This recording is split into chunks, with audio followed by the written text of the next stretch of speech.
Hey there, everybody. Thanks for joining me for another one-man review. Today I'll be taking a look at 4 books by the same artist, Robert Sergel. Robert Sergel is someone that I know one of our subs like 2 years ago pointed out to me. I hadn't got around to getting his work yet, but I ran into him at MoCA, saw his table at MoCA. Well, actually saw the table for 6 Acres Press, which I think is his press. I'm not sure though, because these books are or Secret Acres, sorry, Secret Acres Press. But some of these books, like this is by Kilgore Books, so they kind of from different places. But anyways, I got as much of Robert Sergel's work as was at MoCA, and really glad I did. So whoever, I forget way back when, gave the recommendation, thank you, and really enjoyed this work, really felt connected to it. So excited to share this work. So this is an artist overview of Robert Sergel, with books from a couple different places. But they're mostly short stories. This one here, September 12th and Other Stories, is a collection of short stories. And that's pretty much all but this one, Bald Knobber. So I'll talk about Bald Knobber at the end of this all. But just going through some of the short stories and showing you what I find so compelling about Robert Sergel's work and things like that. So here, there are a lot of them where they seem like they're probably autobiographical, but they're presented in a way that it doesn't feel like autobiocomics. Like you could just take them as like a story that someone wrote because of the presentation. I don't know what that is where people pull that off, but there's something about the way that certain people do this. I think the short story format helps because it's really just someone who's like paying attention to the strange little things. Like this here, for example, is a story about going through the airport, and the security guard is asking, "Do you have a boner?" And the character's like, "What?"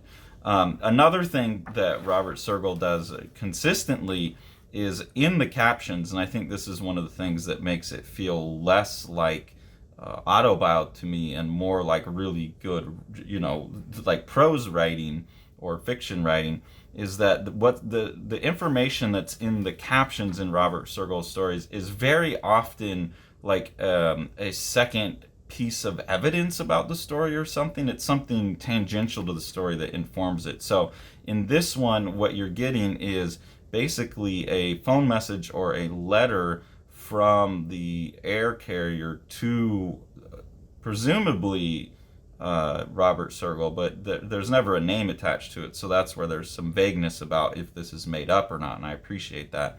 But this is in response to your experience flying out of Reagan National Airport on September 16th. After reviewing the video, we were able to determine that the officer correctly followed standard operating procedure, blah, blah, blah. So that's like some kind of extra document that informs what's going on. And given that the comic is only 5 pages long, having that extra letter there really kind of reinforces a much larger narrative cycle here. If we were just given the like strange interaction of like going through the thing and the guy asking if you have a boner and then putting your shoe back on, it would just be like, that was a weird moment. But when you get this letter in here, then the implication, there's kind of like a gutter between the end of the story and the captions. If you want to talk about mental closure as a principle of how comics work, then the viewer is being asked to close the time between here and when the letter and the captions was being written. And I think that's a very interesting story because we can all, or strategy I should say, because we can all understand like, hey, something went wrong, we filed a formal complaint, we tried to get our money back, whatever, and we got this letter, and all the time that's spent waiting and all this time this guy's thinking about the strange interaction he had, and you can just fill in all of those gaps. And Robert Sergel does that many times with his captions, and I think it's a really fascinating formal strategy for taking a short story, which could feel pretty hollow and emotionless, and turn it into something that's actually lands a lot of content in a very tight space. So I think that's really well done. There's also some just like one-off strips like this here and there. I think it's nice that Sergel has created a venue for himself to work at whatever length he wants, whatever length matters for the story that he's trying to tell. That's a cool kind of freedom to have. I find that appealing to me. I think a lot of times my interest is always in, I want to see a longer form work. Same with Robert Sergel. While I was reading this, like, these are all great. I'd like to see him do a longer form work. But I like the idea that, artists don't always need to do 500 pages or whatever, that you could say what you have to say in 5. And people exploring the different kind of compression techniques is interesting. And I think Sergel does that well. But anyways, you get some of these, like, this is just a one-off future presidents, and they're full of like just awful things, like a shot glass of gazpacho diarrhea, cum sock puppet Mike Pence. So it seems about right to me. That seems about like the options we've been given on all sides lately. Again, here's another interesting use of the captions. So this is a character that has been reading like a self-help book, or listening to like a self-help tape or something like that, a 2-day empowerment seminar, The Power Placebo. And so up here, while he's getting in the fight, you're getting the text that kind of inspired his attitude that's leading to this. So again, kind of doubling up the information and creating synergy, which is really what comics is all about. And so I think Sergel is using that very well. But power is not something that is given to you. It is not a currency to be earned. It is a sword to be wielded, and anyone can choose to wield it. And when you pick it up and feel its weight in your hands, you will understand with total clarity that the world is just a big ball of worms. So to have that as something that's not going on in the character's head, it's not a narrator speaking to us, it's not a first person kind of like exposition about like, oh, when I was a kid this happened, I got too involved in this cult thing and blah blah blah. It's like just actually putting you in it. And I think that's very smart. And then obviously, like this with this one, I don't believe at all that this is autobiography. So the fact that Robert Sergel mixes things that could be autobiography with things that very obviously aren't also calls into question the ones that are potentially autobiographical as maybe just really good observant writing of human behavior, so it can be presented as something that really happened but maybe didn't. So this is Space. This is a collection, I believe this is a collection of issues 1 through 4 of Issue, and this is issue 5. So again, like a one-man anthology collection of short stories that Sergel has put out, and I think it went out of print, and so this is the collection of that. I could be wrong, but I think this kind of gives me all 4 of the issues.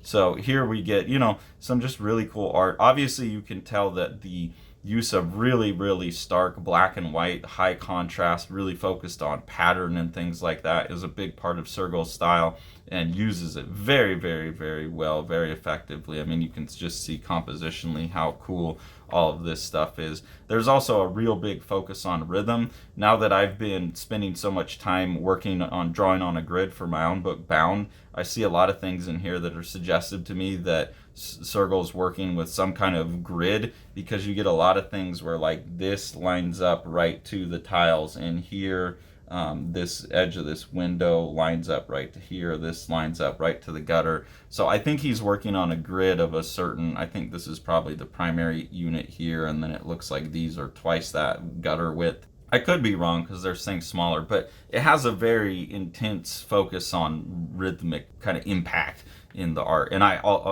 as someone who's kind of heavily obsessed with that right now, also really appreciate that. There's a few stories like this where there is no heavy black, and you see just Sergel's really, really clean, precise line work. I don't know if this stuff is being done digitally or if it's being done with the pen, but it's a really clean, precise line throughout. I think the later works look even more digital to me, but I could be wrong. And then the reproduction throughout is really great, with such clean lines like this, and these little tiny stippling on the medicine right here that he's getting ready to put on his arm. I think those things are really well reproduced and really perfect. Also, it's nice on something like this where you're focused more on texture to leave the black, because then the texture becomes more of a part of it. Here you get some more of these very clean ones, and I start to feel very sympathetic to Sergel as an artist. Like, I've definitely done a one-page shitting thing, and again, it's obviously autobiographical to some extent, but it's also just like whoever posed for this is just a stand-in. This could be anyone that has an animal. So I like that as well. and just really like, you know, the clean line style. I think I would have liked this even more like 4 years ago when I was very obsessed with this type of clean line kind of European style. I think now I'm more interested in shape than line, but still, this is really, really beautiful stuff. And when he brings the black back in, then you do get this kind of strong emphasis, like I said, on shape and rhythm. This is a funny one. 13 bad experiences involving water. So there's 13 one-page stories about things happening with water. Like this is, I have to pee, Grandpa, just go over the side. And then there's girls on the shore. So, you know, some kind of emotionally devastating experience. And then this one's particularly funny to me, where they're waiting in the bathroom and there's someone in there like throwing up. So oh no, there's a character in there taking a shower still, and he really has to go in and pee, so he just goes in. But yeah, she has thrown up because she's drunk, so some kind of weird party experience, things like that. Good variety. There's this one here that's kind of showing a different approach to comics, which is comics like as collecting a category, which is interesting to me. I don't really appreciate this comic strip. It's called Sex Offenders Who Live Near Me. It's pretty brutal to like look that up and then put these people all out on blast. But I also feel a little bit bad. Probably most of these people deserve it, but I also know that people can get a sex offender status for something like being drunk and peeing in public or whatever, and then you're kind of slapped with this thing where you have to report to everyone in your neighborhood for something fairly innocuous. So I don't know. I hope he did his research and that each one of these people is, you know, someone who legitimately did something horrific, not someone who just had one bad night or something like that.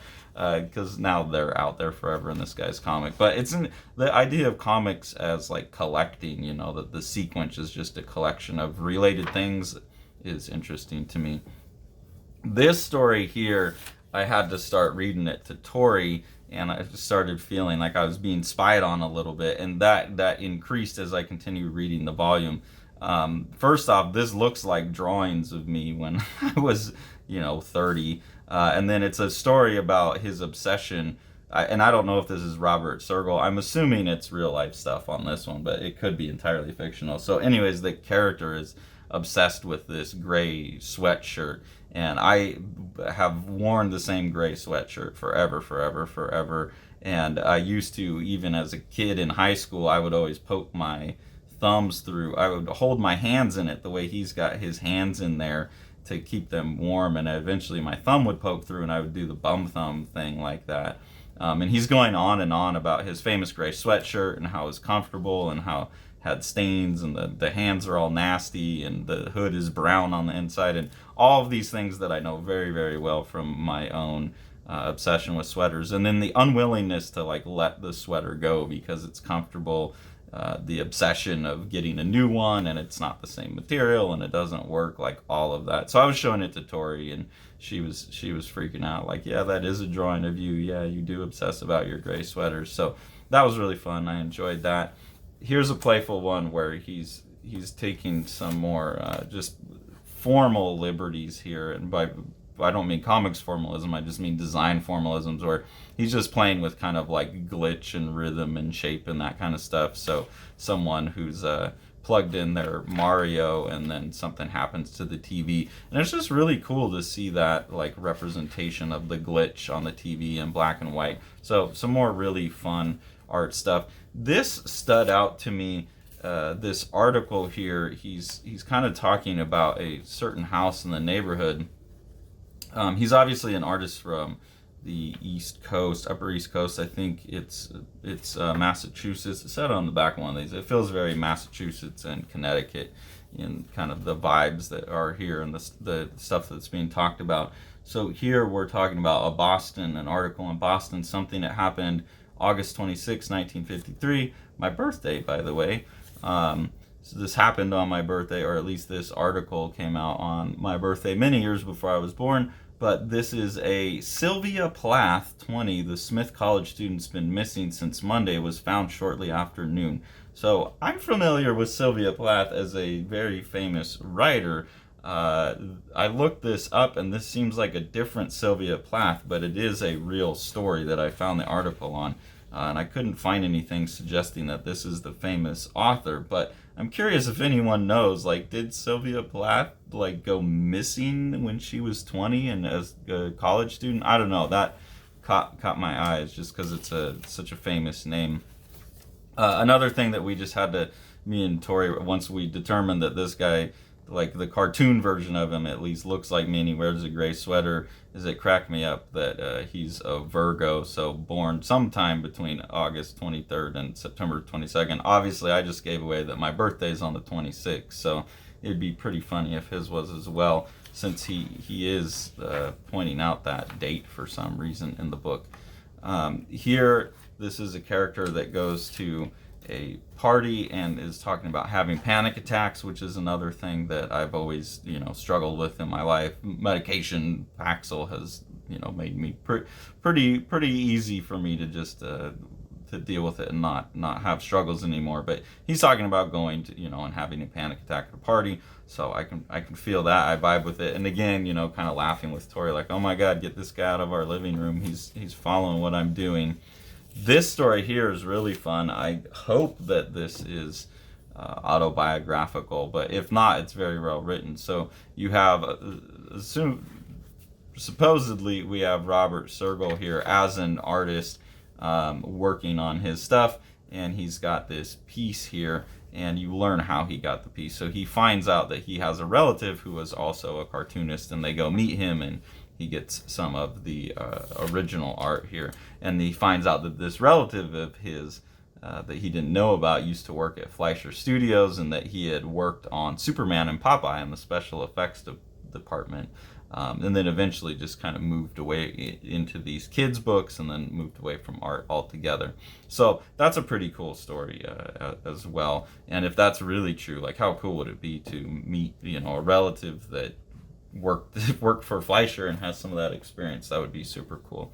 And then we have issue number 5 of Issue, which is just a continuation of these collections of short stories, some of them being autobiographical, some of them kind of being like this, where he's just talking about the spite houses as a thing that happens, particularly, I guess, in the New England area, because people there are just assholes, which has been my experience. Sorry, anyone who's watching, you all know you're massholes. There's a reason that people in Massachusetts are called massholes.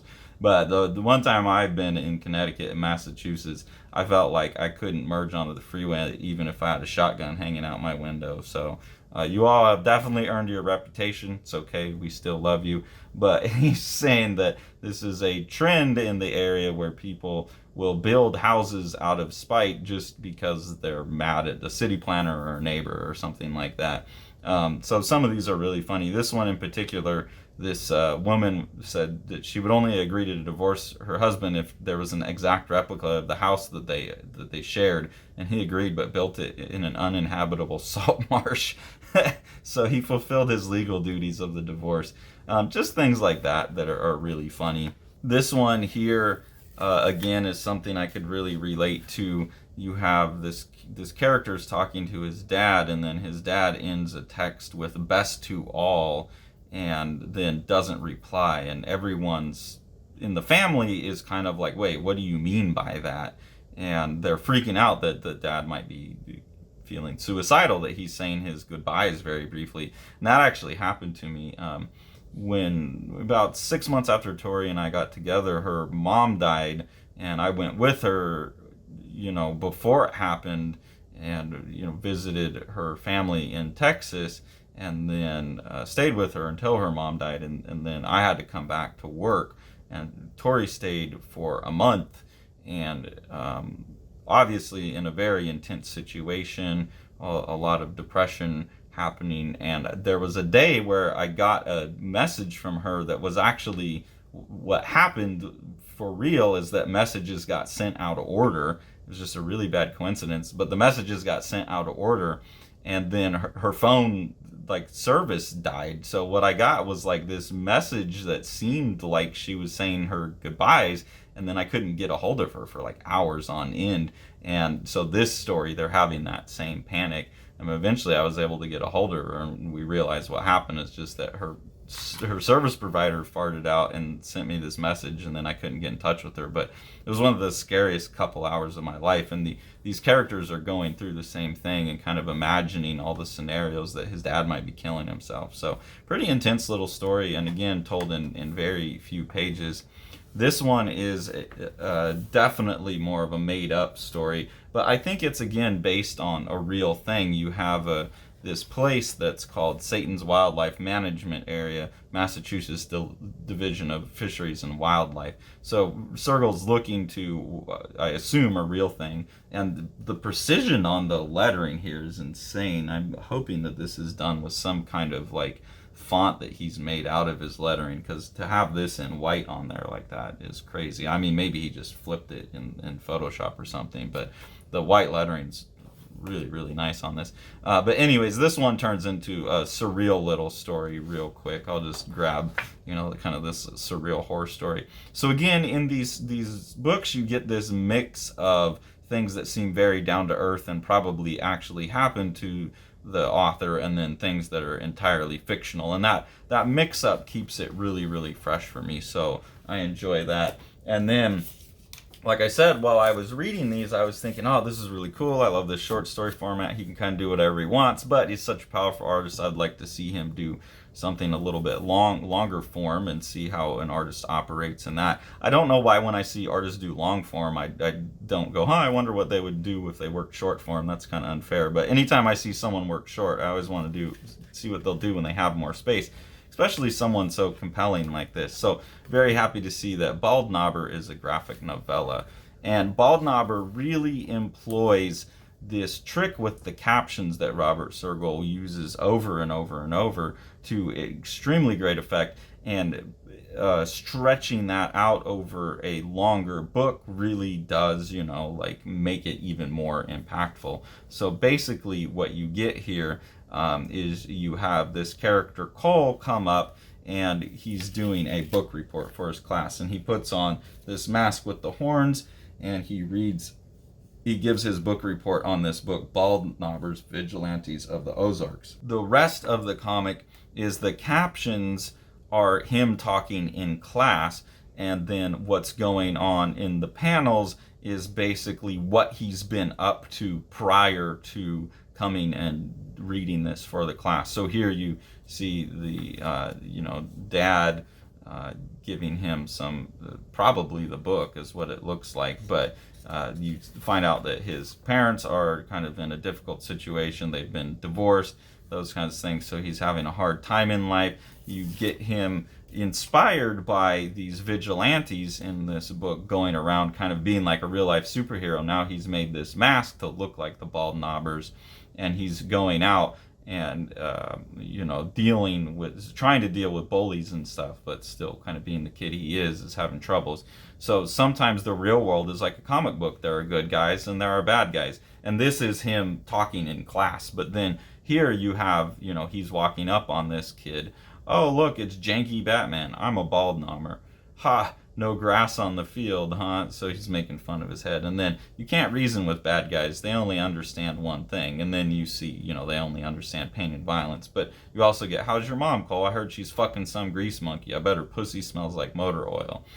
So you really have these, like I said, this closure gap that's very long between like all of the lead up to what's happening in the caption and then the caption. And that's kind of like the TSA one too, where the caption's like the now and everything else is in the past, and you're being asked to kind of link it all together. And then just the kind of metaphoric things that are created, like obviously this kid is invested in comic books because he's bullied, and the image kind of illustrates this pretty well. So there's a lot of good resonances back and forth that are really cool. And then you will sometimes flip back into the classroom. So here he's just doing his book report. Corrupt officials were branded like cattle thieves and were beaten bloody or hanged. Drunkards and loose women were whipped without mercy. And you see him, he's still kind of in his reverie about his memories that the story is giving him.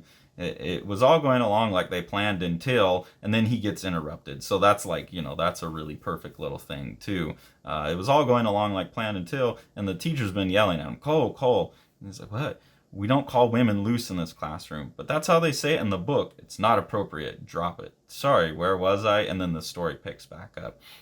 So that's really great. And I feel bad for this kid. You know, he doesn't even know what that means. He's just saying it was in the book, and then he gets scolded for it. So you see like a lot of the different kind of things that this kid is facing. Maybe he's autistic. He doesn't quite understand. Like, I wouldn't have understood that I shouldn't have said that in a classroom and would have gotten in trouble. You know, things like that. You get a picture of he's picked on. He's kind of out there whacking trees. He's a little frustrated.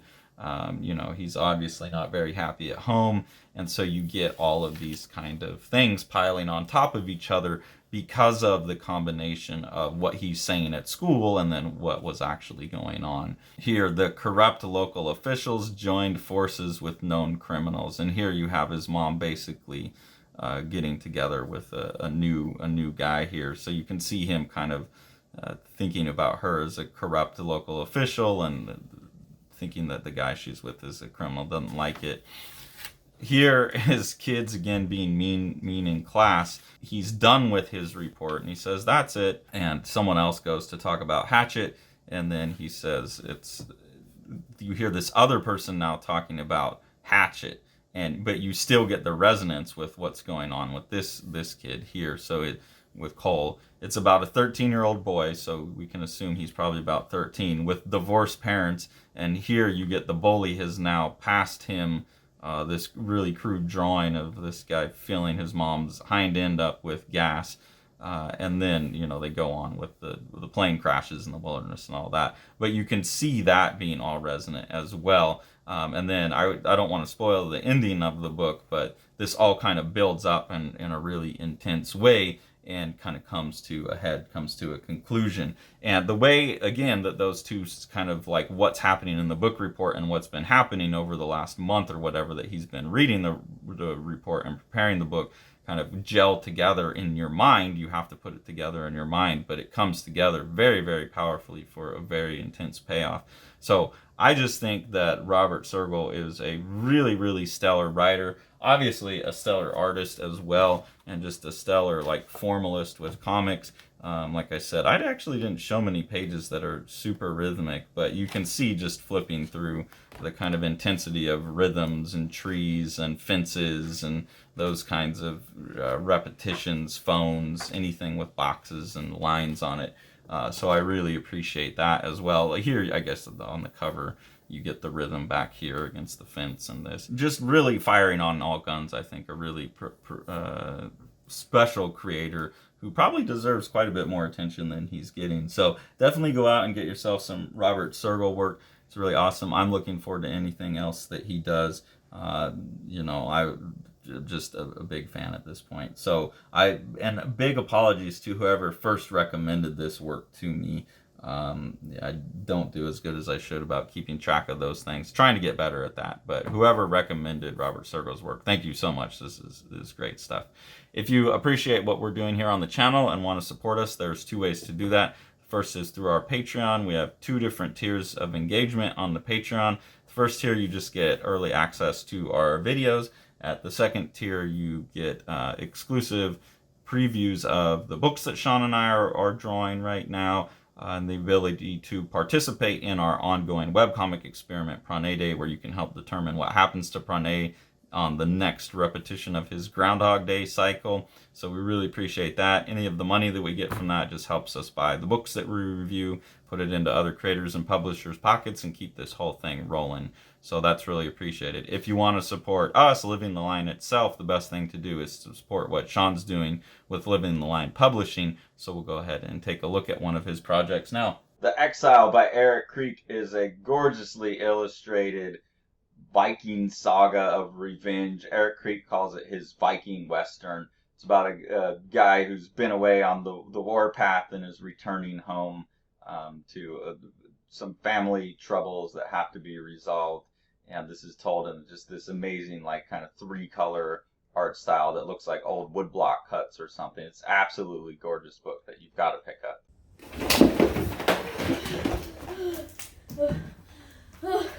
Like and subscribe and hit the bell, please, so Carson can finish reading his books and let me go home.